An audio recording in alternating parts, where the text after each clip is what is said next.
구독과 좋아요, 알림 설정은 큰 보시가 됩니다. 수타니파타에서 홀로 걷는 법을 배우다. 가장 오래된 경전이 건네는 첫 가르침. 사람은 누구나 무리 속에서 살아간다. 가족이라는 무리, 직장이라는 무리, 친구라는 무리 속에서 하루하루를 보낸다. 그런데 문득 이런 순간이 찾아온다. 그 많은 관계 속에 있으면서도 문득 혼자라는 느낌이 드는 순간, 혹은 그 관계들에 너무 깊이 얽매여 숨이 막히는 순간이다. 2500년 전 인도의 어느 숲속에서도 사람들은 똑같은 물음을 품고 있었다. 무엇에 기대어야 흔들리지 않을 수 있는가? 이 물음에 가장 이른 시기부터 답해온 경전이 있으니 그것이 바로 수타니파타다. 첫 번째 이야기. 무소의 뿔처럼 홀로 가라. 콧불소는 무리를 짓지 않는 짐승이다. 넓은 초원을 홀로 거닐고 홀로 물을 마시며 홀로 밤을 보낸다. 수타니파타의 첫머리를 장식하는 무소의 뿔경은 이 짐승의 습성을 빌려 삶의 태도를 노래한다. 무리지어 사는 것을 즐기면 그 안에서 애착이 자라나고 애착이 자라나면 반드시 근심이 뒤따르니 무소의 뿔처럼 혼자서 가라고 하는 것이다. 이 노래는 법과 어울리는 즐거움, 자식과 아내에 대한 애정, 재물에 대한 욕심 하나하나를 짚어가며 그 안에 감춰진 위험을 드러낸다. 심지어 좋은 벗을 만나지 못한다면 왕이 정복한 나라를 미련 없이 버리듯 차라리 홀로 가는 편이 낫다고까지 말한다. 이 대목만 놓고 보면 마치 인간관계 자체를 부정하는 가르침처럼 들릴 수 있다. 그러나 이 경이 진짜로 겨누는 것은 관계 자체가 아니라 관계에 기대어 자기 자신의 중심을 잃어버리는 마음이다. 무리 속에 있어도 흔들리지 않는 사람은 이미 무소의 뿔처럼 홀로 선 사람이며, 반대로 혼자 있어도 마음이 세상사에 얽매여 있다면 그는 여전히 무리 속에 갇힌 사람과 다르지 않다. 수행자는 몸가짐을 단정히 하고 감각의 문을 잘 지키며 지나간 일을 애달파하지 않고 오지 않은 일을 미리 근심하지 않으며 지금 손에 쥔 것으로 만족할 줄 안다. 남의 허물을 듣고도 화내지 않고 명예와 이익에 팔리지 않는다. 무소의 뿔처럼 혼자서 가라. 넓은 초원을 홀로 걷는 콧불소의 뒷모습, 그리고 그 위로 겹쳐지는 도시의 임파속한 사람의 얼굴.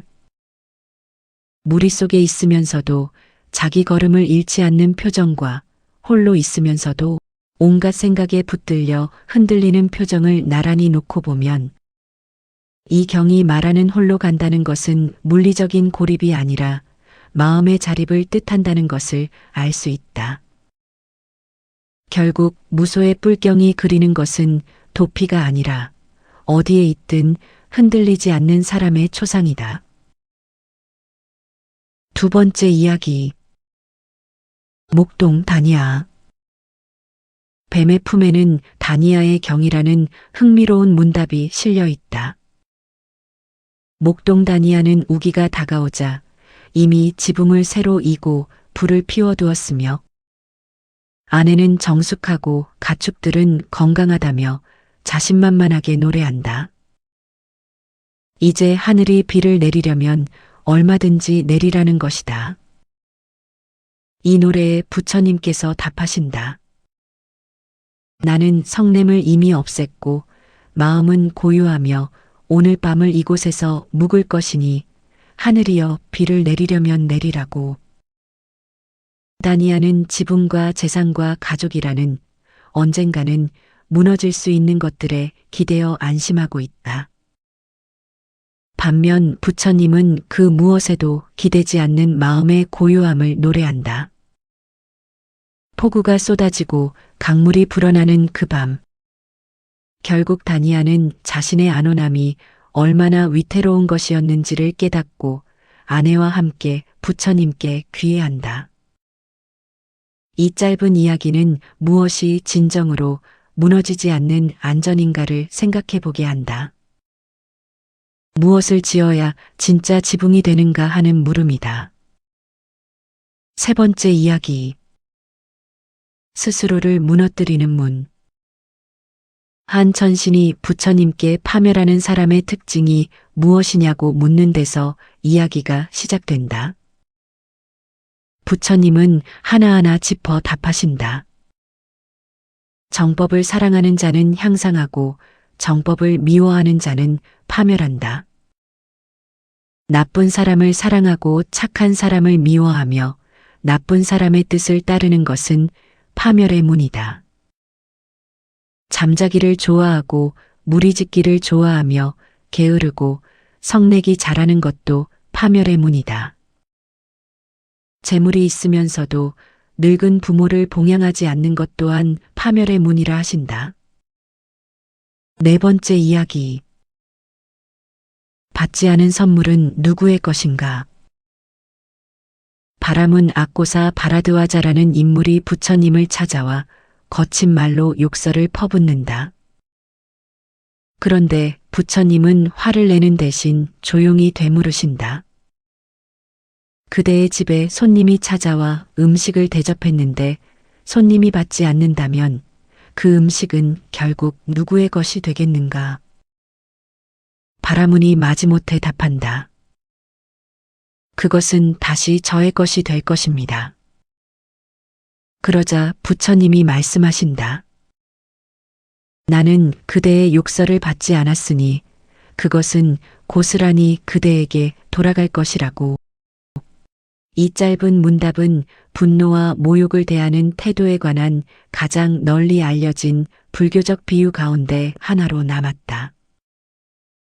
누군가 나에게 던진 악의를 내가 받아들이지 않는다면 그것은 결국 던진 사람 자신에게 되돌아간다는 이 논리는 단순하지만 강력하다. 타인의 말과 행동에 반응할지 말지를 선택할 자유는 언제나 나 자신에게 있다는 사실을 이 짧은 장면은 선명하게 보여준다. 이어지는 본문에서 부처님은 더 나아가 사람을 천하게 만드는 것은 태어난 가문이 아니라 그 사람의 행위라고 선언하신다. 생명을 해치고 자비심이 없으며 빚을 지고도 갚지 않으려 발뺌하는 것. 이런 행위들이 사람을 천하게 만드는 것이지. 혈통이 사람을 천하게 만드는 것은 아니라는 것이다. 당시 인도 사회를 지배하던 신분관념에 정면으로 맞서는 이 선언은 수타니파타가 단순한 명상 지침서를 넘어 사회를 향한 발언이기도 했음을 잘 보여준다. 오늘을 사는 우리 역시 온라인에서든 일상에서든 크고 작은 악의와 마주친다. 그때마다 이 경의 질문을 떠올려 볼 만하다. 나는 지금 이 감정을 받아들이고 있는가? 아니면 흘려보내고 있는가? 다섯 번째 이야기. 어머니의 마음으로. 작은 품에서 가장 널리 알려진 경은 단연자비경이다. 이 경은 온갖 생명을 향한 자애의 마음을 어떻게 닦아야 하는가를 노래한다. 마치 어머니가 하나뿐인 자식을 목숨을 걸고 지키듯 살아있는 모든 것에 대해 한량없는 자애의 마음을 내라는 것이다. 위로 아래로 옆으로 넓고 깊게 장애도 원한도 저기도 없이 온 세상에 그 마음을 가득 채우라고 노래한다. 앉으나 서나 누우나 깨어있는 한 이 자애의 마음을 잊지 않는 것이야말로 이 세상에서 가장 높은 삶이다. 자비경이 특별한 이유는 그 대상의 폭에 있다. 눈에 보이는 생명이든 보이지 않는 생명이든 이미 태어난 것이든 앞으로 태어날 것이든 크든 작든 길든 짧든 가리지 않고 모든 존재를 향해 자애의 마음을 확장하라고 노래한다. 심지어 나를 해치려는 이에게조차 이 마음을 거두지 말라 한다. 이는 감정을 억지로 꾸며내라는 뜻이 아니라 모든 생명이 본능적으로 자신의 안온을 바라듯 상대 역시 그러하다는 사실을 있는 그대로 받아들이라는 권유에 가깝다. 6번째 이야기. 왕이 부러워한 것을 버린 사람. 큰 품에 실린 출가경은 젊은 사문 시따르타가 마가다국의 왕 빈비사라를 만나는 장면을 그린다. 왕은 젊은 사문의 단정한 위의를 보고 크게 감탄하여 재물과 권세를 나누어 주겠노라 제안한다. 그러나 사문은 고요히 답한다. 히말라야 기슭에 삭야족의 나라가 있었으니 그곳이 나의 본래 고향이며 나는 이미 그곳의 재물과 권세를 미련 없이 버리고 이 길에 나섰다고. 이 짧은 장면이 던지는 울림은 크다. 세상이 부러워하는 것을 갖지 못해 괴로워하는 이야기가 아니라 이미 그것을 손에 쥐고 있던 사람이 스스로 그것을 내려놓은 이야기이기 때문이다. 같은 품에 실린 정진경은 깨달음 직전 마라의 방해를 물리치는 장면을 노래한다. 감각적 욕망, 혐오, 굶주림과 목마름, 가래, 권태, 두려움, 의심, 위선과 자만. 경은 이 모든 것을 마라의 군대라 이름 붙인다. 흥미로운 것은 이 군대가 바깥의 괴물이 아니라 사람 마음속에서 일어나는 그림자라는 점이다. 부처님은 무기 대신 흔들리지 않는 정진의 힘으로 이 그림자들을 흩어버린다. 수행이란 결국 바깥의 적과 싸우는 일이 아니라 자기 안의 두려움을 직시하는 일임을 이 장면은 상징적으로 보여준다. 7번째 이야기. 다투지 않는 지혜. 7번째 이야기에서는 견해에 대한 집착을 벗어나라고 노래한다. 사람들은 저마다 자신의 견해가 옳다 여기고 남의 견해를 그르다 여기며 다툰다. 경은 이렇게 묻는다. 만약 한 가지 견해만이 진리라면 어찌하여 수많은 사문과 바라문들이 저마다 다른 견해를 옳다 주장하는가? 만약 다투는 이들이 모두 어리석은 자들이라면 그들 모두가 자신을 지혜롭다 여기는 것은 또 어찌 된 일인가? 이 물음은 진리 자체를 부정하려는 것이 아니라 견해를 붙들고 그것을 자기 존재의 근거로 삼아버리는 마음의 습성을 겨눈다. 참으로 지혜로운 자는 어떤 견해도 최상이라 고집하지 않으며 그렇기에 다툴 것도 없다고 경은 말한다. 이 품에서 되풀이되는 표현 가운데 하나가 다투지 않는 자, 무리에 휩쓸리지 않는 자, 다른 이의 청정함에 기대어 자신을 청정하다 여기지 않는 자라는 구절이다. 이는 수행자가 특정 집단이나 특정 견해에 소속됨으로써 안도감을 얻으려는 마음마저도 놓아야 함을 뜻한다. 진정한 평안은 어느 편에 서느냐에서 오는 것이 아니라 편 가르는 마음 자체를 여임에서 온다는 것이다. 이 가르침은 오늘날에도 각기 다른 신념과 진영이 부딪히는 세상을 살아가는 이들에게 깊은 울림을 준다. 옳고 그름을 가리는 지혜와 옳고 그름에 집착하지 않는 자유는 서로 모순되지 않으며 오히려 함께 가야 할 두 걸음이다. 이 품에는 또한 노세의 경처럼 인간의 유한함을 정면으로 응시하고 있다. 사람의 수명은 짧아 100년을 채우지 못하고 설령 100년을 산다 해도 결국 늙음에 짓눌려 죽음에 이른다. 지혜로운 이는 이 무상함을 슬픔이 아니라 있는 그대로의 사실로 바라보라고 경은 권한다. 이는 허물을 조장하는 말이 아니라 붙들 수 없는 것을 붙들려는 헛된 몸부림에서 벗어나 지금 이 순간에 온전히 깨어 있으라고 이야기하고 있다. 8번째 이야기. 눈은 어두워도 마음은 스승 곁에. 수타니파타의 마지막 품은 피안으로 가는 길의 품이다. 이 품은 늙은 바라문 바바리가 16명의 제자를 부처님께 보내어 진리를 확인해 오도록 하는 이야기를 골격으로 삼는다. 제자들은 각기 다른 물음을 품고 먼 길을 떠난다. 세상의 흐름을 무엇이 막고 있는가? 참된 만족이란 무엇인가? 사람들은 왜 갖가지 제사를 지내는가? 저마다의 물음은 삶의 다른 국면을 겨누고 있지만 부처님의 답은 하나의 뿌리로 모인다. 가래를 놓아버린 자, 집착에서 벗어난 자만이 참된 평안에 이른다는 것이다. 이 품에서 가장 마음을 울리는 인물은 삥기하다. 그는 나이가 많고 눈이 어두워 스승을 직접 뵙기 어려운 처지였지만 마음의 눈으로는 언제나 부처님을 뵙는다고 고백한다. 잠들 때도 깨어 있을 때도 밤이나 낮이나 스승을 향한 그리움이 떠나지 않으니 몸은 비록 이곳에 있어도 마음은 늘 그곳에 가 있다는 것이다.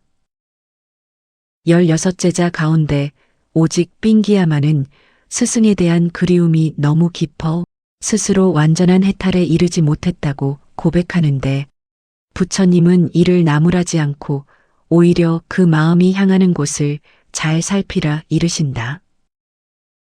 이 마지막 일화는 경전이 냉정한 논리 체계이기 이전에 사람과 사람 사이에서 오간 진실한 마음의 기록이라는 사실을 새삼일 깨워준다. 9번째 이야기. 괴로움의 뿌리를 낱낱이 살피다. 이 경은 괴로움을 여러 각도에서 낱낱이 해부하여 그 뿌리가 어디에 있는가를 집요하게 되짚는다. 부처님은 이렇게 말씀하신다. 괴로움이 일어나는 것을 바르게 관찰하고 괴로움이 소멸하는 것을 바르게 관찰하는 이 두 가지를 게을리하지 않고 닦는 자는 방일하지 않고 스스로를 다잡아 마침내 다시는 태어남을 받지 않는 경지에 이른다고. 무명에서 비롯된 괴로움, 가래에서 비롯된 괴로움, 집착에서 비롯된 괴로움까지 경은 차례로 짚어나가며 같은 결론을 향해 가되 매번 다른 문으로 들어선다. 괴로움은 하나의 원인으로 환원되지 않으며 삶의 거의 모든 국면에 뿌리내리고 있다는 교훈을 주고 있다. 맺는 이야기. 오늘 우리에게 남는 물음. 지금까지 살펴본 이야기들을 관통하는 하나의 흐름이 있다. 그것은 무엇에 기대어야 흔들리지 않는가라는 물음이다. 다니아는 지붕과 가축에 기대었다가 그것이 얼마나 위태로운지를 깨달았고 아꼬사 바라드와자는 분노를 던졌지만 그것을 고스란히 되돌려 받았으며 삥기아는 스승을 향한 그리움을 끝내 내려놓지 못했다. 이들은 저마다 다른 자리에서 같은 물음과 마주했다. 무엇을 붙들고 무엇을 놓을 것인가? 이 물음은 2500년 전 그들만의 것이 아니라 오늘 우리 각자의 것이기도 하다. 무소의 뿔처럼 홀로 가라는 말은 결국 고립을 예찬하는 말이 아니다. 그것은 무엇에도 부서지지 않는 자기 자신의 중심을 세우라는 초대장이다. 세상 속에서 사람들과 부대끼며 살아가되 그 부대낌에 휩쓸려 자기를 잃어버리지 않는 것. 인연을 소중히 여기되 그 인연에 대한 집착이 도리어 자신과 상대를 올가매지 않도록 살피는 것. 이것이 2500년 전 숲속에서 시작되어 오늘까지 이어져 온 수타니파타의 낮고 오래된 목소리다. 이제 그 목소리에 귀 기울여 볼 시간이다.